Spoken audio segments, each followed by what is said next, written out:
Hello, I'm back with another Yu-Gi-Oh video, and in this one I wanted to explain to you guys why Maxx is so strong in practice, right? I have two replays that show you the two options you have against Maxx, and spoiler alert, neither of them are good options. First, I'm going to give you a quick reminder. It's on screen, but each time your opponent special summons, you get a draw immediately, and that is even better than it sounds. You'll see why. So let's get right into it. In both of those replays, I'll be playing against Luralisk Tri-Brigade. So this is perfect. I managed to get the same deck twice and get two people who chose different paths. So first, I'm just going to set up a minimal board. I got two things to set as back row. I just have a Macabre. Not much, but it's, it's honest work. Now, I've also got Maxx in hand. Yeah, Maxx is the reason I win both of those games. So there. He uses two cards to pop my back row. I don't know why. So here, he activates 1-for-1, which special summons a monster. So I just chain Maxx. Now, he has two options. Stop here and not let me draw more, or pretend it's not there. This first guy decided to just stop. Now, the problem with doing that is that I still have my, admittedly modest, but I have my board. He has follow-up for next turn, and my deck's not particularly explosive. But the problem is, I can just make my board better. And I drew Ash as well, so I got that going for me. I now have two Alistairs, right? So I'm gonna make another interruption for his turn. Instead of dealing with one Macabre, you will now have to deal with one Raging and one Macabre. Raging is there because if he summons one of his Tri-Brigade monsters, I can just flip him down like a Book of Moon, and he can't activate the effect. I don't even have to negate it. I can just make it so that he doesn't have to. So now he just has to, he has 3 cards in hand and has to contend with 2 interruptions. So there, he does Kara's Pitch, I flip him down, nothing happens. Activates the effect of Barrow, it gets negated, nothing happens, right? He still has 1 card in hand, yeah, probably not gonna cut it.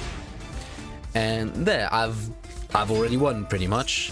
I'm just gonna make a Purgatrio, bump into him, do some more damage, and just end this quickly. So he decided not to deal with the interruption that was on board, and just act like I'm not gonna kill him next turn or make it a board that will be impossible for him to pass. And it did not work out. Now, in this second replay, I'm gonna show you the opposite. I have Maxx again, and I don't even have a board. I have 1 interruption in hand, and that's it. I drew terribly. This is not my competitive deck. This is a deck I use for fun, but it's pretty much the same deck. The deck doesn't really matter, let's face it, but I just passed turn. I'm like, I got 1 interruption, I got 1 Maxx. I'm just hoping for the best. I could have set Shadoko. I was just thinking I could use it as a discard if I get to play later on. So whatever. So I drew that Grass looks green off the top, which is the card that lets me play this deck. And of course, I didn't draw it.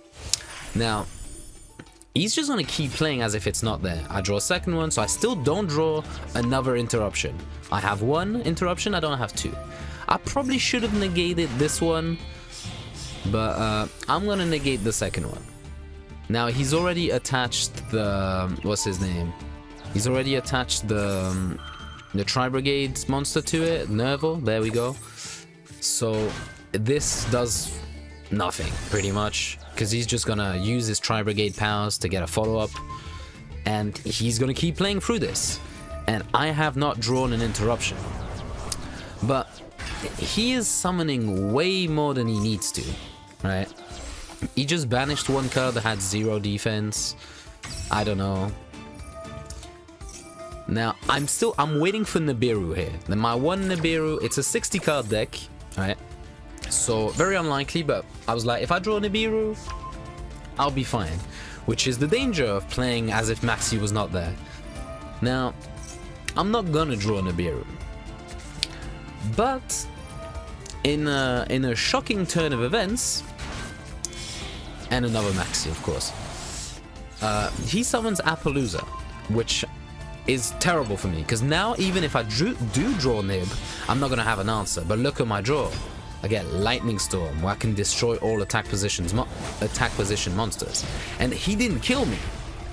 For some reason, in this deck, where he could have easily killed me from my knowledge of the deck at least, he chose not to. He chose to make a Zeus.